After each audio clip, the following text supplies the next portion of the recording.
Hello class 7th। आज हम नया चैप्टर पढ़ेंगे, chapter number 5 lines and angles, रेखाएं और कोण। तो लाइंस और एंगल्स के नए चैप्टर में आप लाइंस के बारे में पहले जानते हैं। लाइंस बोलते हैं रेखाओं को। आप जानते हैं रेखाएं किसे बोलते हैं? चौड़ाई रहित लंबाई को रेखा कहते हैं। मीन्स चौड़ाई रहित लंबाई मीन्स इसको बोलते हैं एक ऐसी लंबाई जिसमें कोई चौड़ाई नहीं होती है, उसे हम रेखा कहते हैं, यानी कि लाइन कहते हैं। और आप जानते हैं लाइन का कोई एंड पॉइंट नहीं होता है, मीन्स रेखा कभी खत्म नहीं होती है। हम रेखा को यहाँ से भी और यहाँ से भी अनंत रूप तक उसको हम आगे बढ़ा सकते हैं। मीन्स रेखा यहाँ से आगे बढ़ती रहती है और रेखा यहाँ से भी आगे बढ़ती रहती है और रेखा कभी खत्म नहीं होती है, यानी कि रेखा कभी खत्म नहीं होती है। वो दोनों ओर से अनिश्चित रूप से आगे बढ़ाए जाने पर बढ़ती रहती है। और रेखा के एक छोटे से भाग को बोलते हैं हम रेखाखंड, यानी कि लाइन के हम एक छोटा सा भाग कर दें, यानी कि लाइन के हम बीच से एक भाग तोड़ दें, इसको बोलते हैं रेखाखंड, यानी कि लाइन सेगमेंट। तो हम लाइन सेगमेंट के बारे में क्लास 6 में पढ़ चुके हैं। मैं आपको यहाँ पर पढ़ाऊंगा एंगल्स यानी कोणों के बारे में। कोणों के बारे में भी आपने क्लास 6 में पढ़ा हुआ है, लेकिन फिर भी रिविजन के तौर पर मैं आपको आज पढ़ाऊंगा कोणों के प्रकार। कोणों के प्रकार पढ़ने से पहले मैं आपको बता दूं कोण किन्हें कहते हैं। आपने देखा होगा इस प्रकार की आकृति को आपने कई बार देखा होगा, इन्हें बोलते हैं कोण। अब कोण किन्हें बोलते हैं? जब दो किरणें आपस में कहीं पर मिलती हैं तो उनके बीच के फैलाव को बोलते हैं कोण, यानी कि एंगल। मैंने आपको क्या कहा? जब दो किरणें कहीं पर मिलती हैं, जब दो किरणें कहीं किसी बिंदु पर मिलती हैं तो उनके बीच के फैलाव को या उनके बीच के झुकाव को कहते हैं हम कोण। यानी कि आप देख रहे होंगे यहाँ पर ए बी और सी बी, आप देख रहे होंगे यहाँ पे ए बी और सी बी दो किरणें पॉइंट बी पर मिल चुकी हैं, तो यहाँ पर पॉइंट बी पर मिल चुकी हैं, तो बी क्या है? एक कोण है। हम इसे बोलते हैं कोण बी। ऐसे कुछ अन्य आकृतियां भी हैं, यहाँ पे कुछ आकृतियां बना रखी हैं, ये सारे कोण हैं। मैंने आपको जैसे अभी यहाँ पे कहा है कि यहाँ पर आप देखिए कोण कहाँ बन रहा है? ए पर बन रहा है, बी पर बन रहा है, किसी पर बन रहा है? हम देख रहे हैं कि कोण बन रहा है कहाँ पे? बी पॉइंट पे, यानी कि बी पर कोण बन रहा है। बी पर कोण क्यों बन रहा है? क्योंकि आप देख रहे होंगे ए बी और सी बी कहाँ मिल रहा है? बी पर। जब दो किरणें कहीं पर मिलती हैं तो उस मिलने वाले पॉइंट को बोलते हैं कोण, यानी कि बी पर कोण बन रहा है उसको हम कहते हैं कोण बी, इसको हम कहेंगे एंगल बी। लेकिन मैं आपको ये भी कहा था 6 में, आपने 6 में पढ़ा होगा एंगल बी। इसका नाम एंगल बी है शॉर्ट में, हम इसका नाम कहते हैं एंगल ए बी सी। आप जानते होंगे जहां पर कोण बनता है हम कैसे, चूंकि हम जानते हैं ये कोण ए बी और सी बी को मिलकर बना हुआ है, यानी कि ए बी और सी बी जब मिले बी पर तो कोण क्या बना? बी बना। इसको कहते हैं हम कोण बी या कोण ए बी सी। कोण बी इसका नाम छोटा नाम है, सूक्ष्म नाम, शॉर्ट नाम है इसका, जबकि इसका नाम पूरा नाम है इसका कोण ए बी सी, यानी कि एंगल ए बी सी। कैसे? चूंकि बी पर कोण बन रहा है तो बी कहाँ का? बीच में लिखा जाएगा। आपने क्लास 6 में क्लास 5 में पढ़ा हुआ है इसके बारे में। जहां पर कोण बनता है उसको हम कहाँ रखते हैं? बीच में लिखते हैं, यानी कि यहाँ पर कोण बी है, चूंकि यहाँ पर बी पर कोण बना हुआ है तो बी कहाँ आएगा? बीच में आएगा, जबकि ए और सी क्या आएंगे? आगे पीछे आएंगे। ये सी आगे भी, इसको हम कोण सी बी ए भी कह सकते हैं, लेकिन बी को बीच में आना चाहिए। मान लीजिए यहाँ पर कोण देखिए, कोण कहाँ बना हुआ है? कोण कहाँ बना हुआ है? एफ पर बना हुआ है। हम देख रहे कोण डी पर या ई पर नहीं बना हुआ है। कोण कहाँ बना हुआ है? कोण एफ पर बना हुआ है, चूंकि एफ पॉइंट पर डी एफ और ई एफ मिल रहे हैं। यहाँ पे एफ पॉइंट पर डी एफ और ई एफ मिल रहे हैं, इसलिए इसको हम कहेंगे एंगल एफ, कोण एफ है। इसको आप कोण डी या कोण ई नहीं कह सकते हैं, चूंकि यहाँ पर ई पर पॉइंट मिले हुए हैं, इसे हम कोण एफ कहेंगे। तो कोण एफ कहेंगे, इसका नाम क्या है? पूरा नाम कोण D F E, angle D F E, कोण डी एफ ई। क्यों? मैंने आपको फिर कहा है, यहाँ भी कहा था कि जहां पर कोण बनता है उसको हम क्या रखते हैं? बीच में। ये बहुत आवश्यक है, चूंकि एफ पर कोण बन रहा है तो एफ कहाँ लिखेंगे? बीच में लिखेंगे। और चूंकि डी एफ और ई एफ से कोण बन रहा है, डी एफ और ई एफ के एफ पर मिलने से कोण बन रहा है, इसलिए डी और ई का आएंगे आगे पीछे आएंगे, डी एफ ई। लेकिन आपको बीच में एफ को लिखना पड़ेगा, क्योंकि एफ पर यहाँ कोण बना हुआ है। तो यानी कि बीच में एफ लिखा हुआ है तो कोण का एफ पर बना हुआ है। क्या इसको हम ये भी कह सकते हैं कोण ई एफ डी, क्योंकि बीच में एफ ही लिखा हुआ है। डी और ई आगे पीछे हो सकते हैं, उससे कोई प्रभाव नहीं पड़ने वाला। अब देखिए इस कोण को देखिए, यहाँ देखिए एक ए ओ है, एक बी ओ है, दो किरणें, दो रेज ए ओ और बी ओ कहाँ मिल रहे हैं? आपस में ओ पर मिल रहे हैं, तो इसको हम कहेंगे कोण ए ओ बी, कोण ए ओ बी, या इसको हम शॉर्ट में कहेंगे कोण ओ, इसका हम कहेंगे शॉर्ट में एंगल ओ, और इसका नाम पूरा नाम क्या होगा? एंगल ए ओ बी, क्योंकि कोण बन रहा है ओ पर, इसलिए ओ कहाँ आएगा? बीच में आएगा, बाकी ए और बी क्या आएंगे? आगे पीछे आ जाएंगे। यहाँ देखिए इसको, यहाँ कोण कहाँ बन रहा है? आर पे, तो इसको कई बच्चे क्या बोलते हैं? कोण पी क्यू आर। नो, ये कोण पी क्यू आर नहीं है, ये कोण क्या है? P R Q, angle P R Q, क्योंकि आप देख रहे होंगे कोण कहाँ बन रहा है? आर पे पी आर और क्यू आर दोनों मिल रहे हैं आर पॉइंट पे, चूंकि कोण बन रहा है आर पे तो इसका नाम क्या है? P R Q, angle P R Q या एंगल क्यू आर पी। क्योंकि कोण आर पर क्या बन रहा है, बिंदु आर पर क्या बन रहा है, कोण बन रहा है। बिंदु आर कहाँ आएगा, बीच में आएगा। ये बिंदु आर बीच में आएगा, ये बहुत आवश्यक है। बिंदु आर जो जहां पर कोण बनता है, जिस पॉइंट पर कोण बनता है उस पॉइंट को हम रखते हैं बीच में। बिंदु आर बीच में आ गया, बाकी पी और क्यू के आगे आगे पीछे हो गए, तो इसको हम कहेंगे कोण पी आर क्यू, या इसको शॉर्ट में आर कहिए, कोण आर, केवल कोण आर, एंगल आर, या इसको कहिए कोण पी आर क्यू या क्यू आर पी। अब याद देखिए इस कोण को क्या कहेंगे, एंगल एक्स वाई जेड, क्योंकि यहाँ पर वाई जहां पर कोण बन रहा है वो पॉइंट वाई है, इसलिए हम वाई को रखेंगे बीच में, लिखेंगे एंगल एक्स वाई जेड इसका नाम है। तो हम यहाँ पर कोणों के बारे में समझा कि हम कोणों को किस प्रकार से पढ़ते हैं। अब पढ़ेंगे हम कोणों के प्रकार, काइंड्स ऑफ एंगल्स, कोणों के प्रकार, कोण कितने प्रकार के होते हैं। ये भी टॉपिक भी आपने क्लास 6 में पढ़ा हुआ है, इसलिए मैं रिवीजन के लिए आपको क्लास 6 का ही टॉपिक पढ़ा रहा हूँ आज। तो काइंड्स ऑफ एंगल्स, तो कोणों की जो माप होती है, कोणों के जो मेजरमेंट होते हैं उनके अकॉर्डिंग कोण होते हैं 7 प्रकार की। देखिए कोण 7 प्रकार के होते हैं पहले, और आप ये जानते होंगे, आपने पहले क्लास में पढ़ा हुआ होगा इससे पहले, कि सबसे छोटा कोण कितने अंश का होता है, 0 डिग्री का। 0 डिग्री में 0 कोई कोण हुआ नहीं, लेकिन सबसे कोण हम ये मान सकते हैं कि सबसे छोटा कोण होता है 1 अंश का, 1 डिग्री का कोण सबसे छोटा होता है। लेकिन मान लीजिए फिर भी कि कोण होते हैं कहाँ से शुरू, 0 डिग्री से शुरू होते हैं कोण, 0 अंश, और मैक्सिमम कोण कितने अंश का होता है, 360 डिग्री का। तो आप ये मान लीजिए कोणों के जो प्रकार होंगे, हम क्या कोणों को बांटेंगे अलग प्रकार से। तो सबसे छोटा कोण कितने अंश का होता है, 0 अंश का, और सबसे बड़ा कोण कितने अंश का होता है, 360 अंश का, यानी कि 360 डिग्री का कोण क्या होता है, सबसे बड़ा कोण होता है। 360 अंश से बड़ा कोई कोण नहीं होता है, यानी कि पूरा कोण कितने अंश का होता है, एक चक्कर 360 डिग्री। तो सबसे छोटा कोण 0 डिग्री, सबसे बड़ा कोण 360 डिग्री।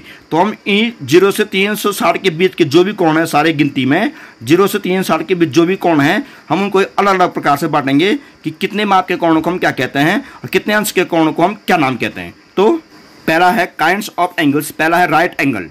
पहला है राइट एंगल, मीन्स हिंदी में कहते हैं इसको समकोण।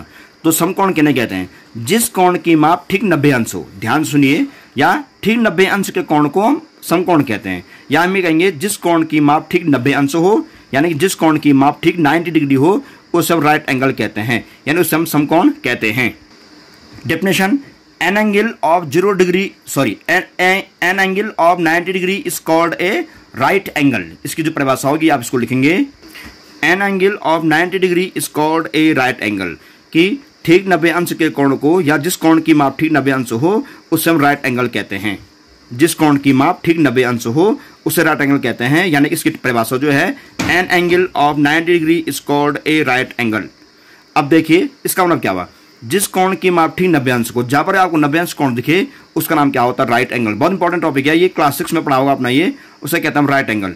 समकोण, उसे हम कहते हैं हिंदी में क्या, समकोण।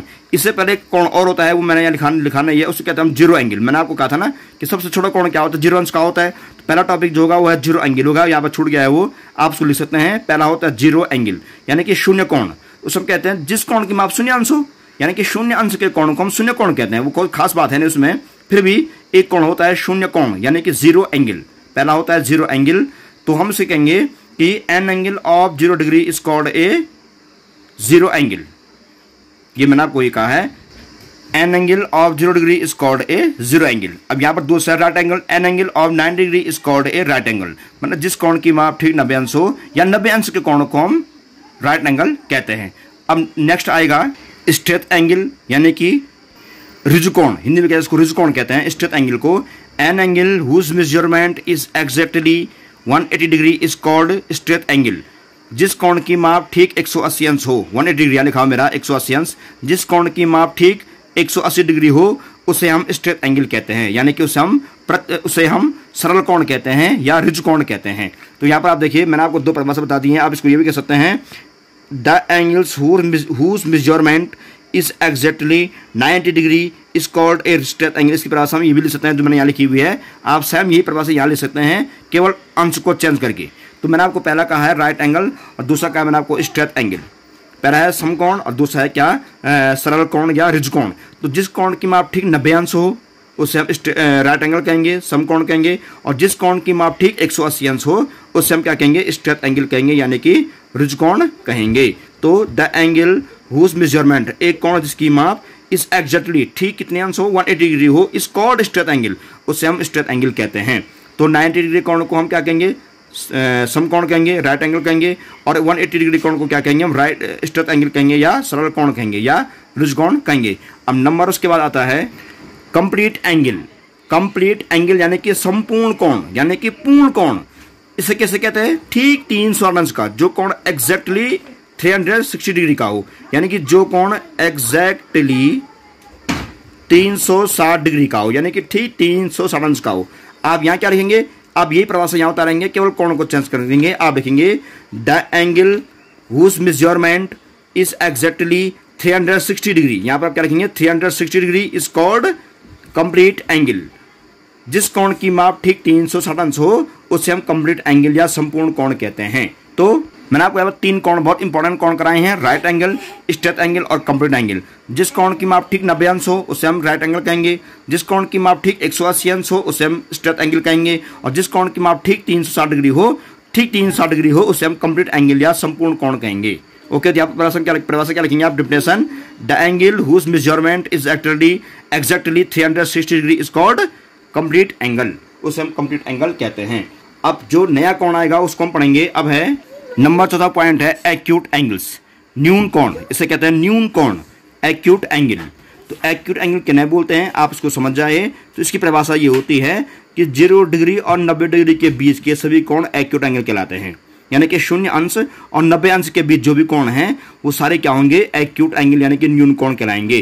तो आप यहाँ देख रहे हैं, मैंने आपको कहा था पहला कोण क्या होता है, राइट एंगल होता है। वैसे से पहले कोण क्या होता है, 0 एंगल होता है। मैंने यहाँ पर लिखा नहीं है उसके बारे में।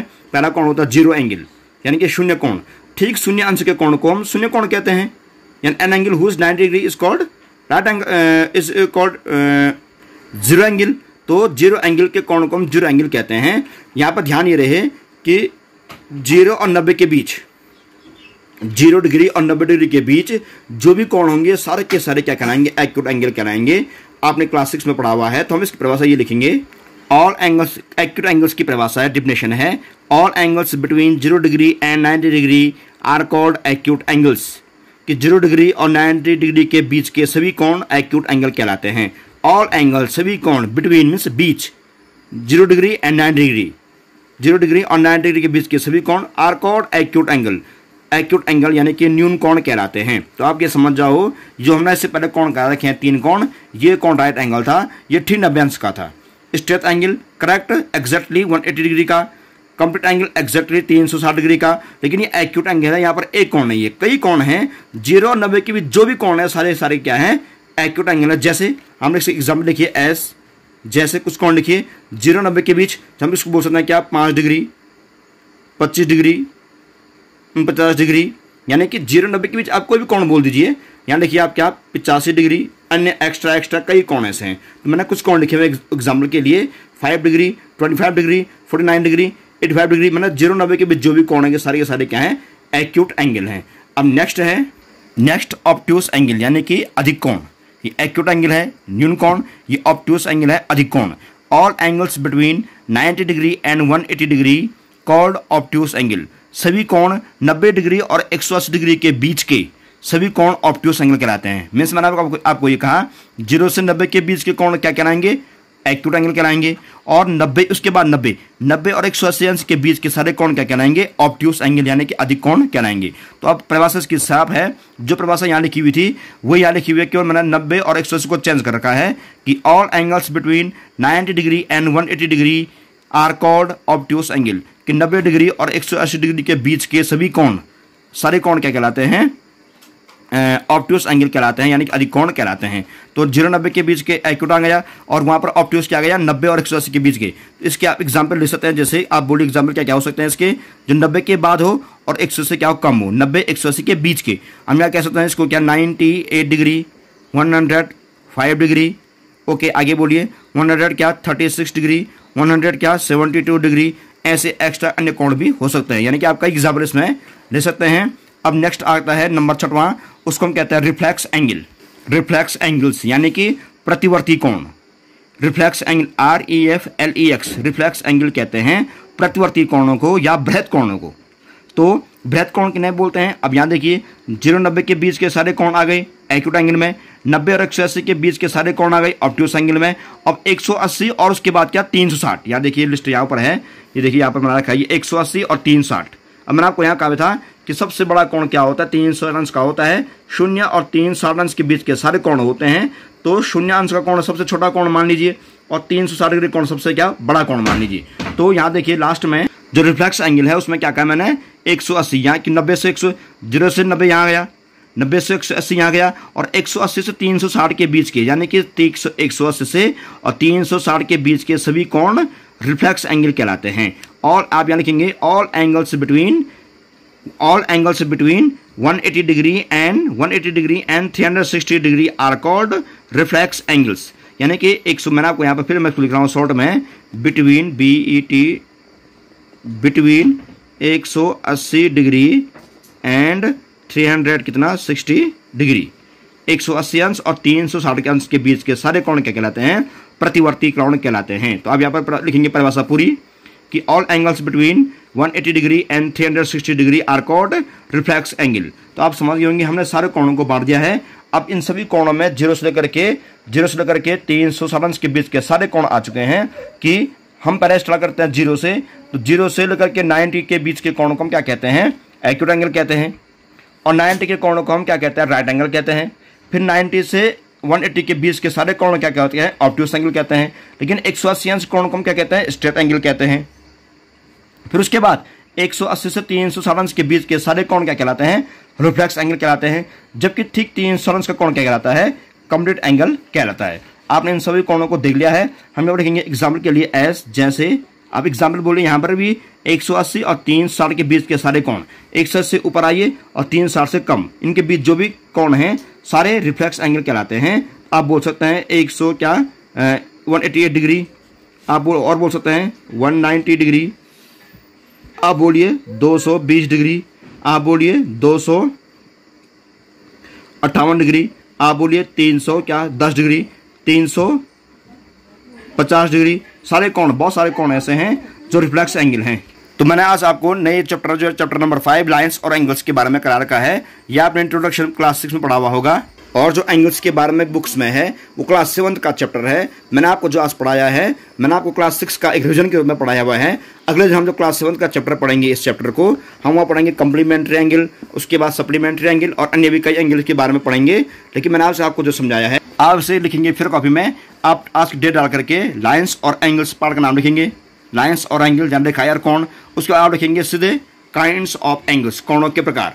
और आप सभी कोणों के प्रकार को लिखेंगे अच्छी राइटिंग में, ये और उनकी परिभाषाएं भी ढंग से लिखेंगे आप, जो मैंने छोड़ रखी है आप उनको भी लिख दीजिए फिर कॉपी में।